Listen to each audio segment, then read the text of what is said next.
Hi guys! So, today ay first time kong gagamitin itong HAIRFIX hair treatment. Longer lasting color and shine. Yung kulay red, pomegranate, and vitamin. 25 ml each. Good for 2 uses. So, sabi dito, after shampoo, remove excess water and from wet hair, then leave for 5 to 10 minutes. So, subukan natin ganung oras lang natin patagalin sa hair. So, ang aking hair is purple with, ayun, patsi-patsing hair nag-fade na.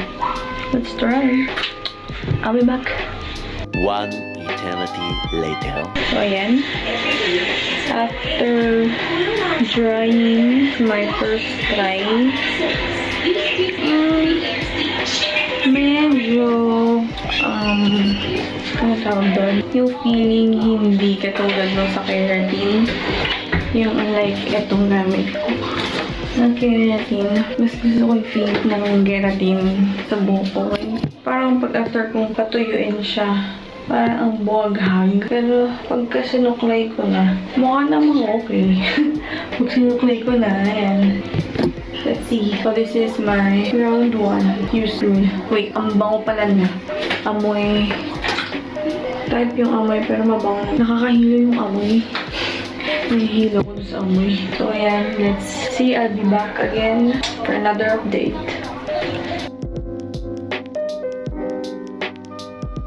Hi guys, so I'm retouching my color.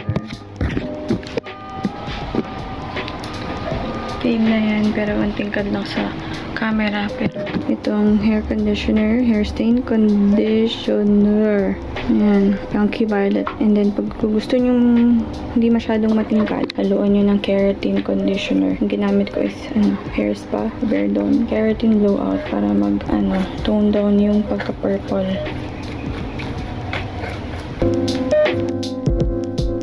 Mga sis, so update.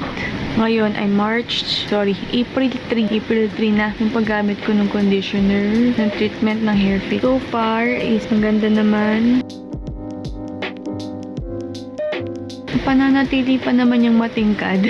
So let's see sa masusunod na araw. Pero kailangan mo siyang patuyuin sa electric fan para maganda yung pagkakatuyo. Kung hindi, magtitikos-tikos ka.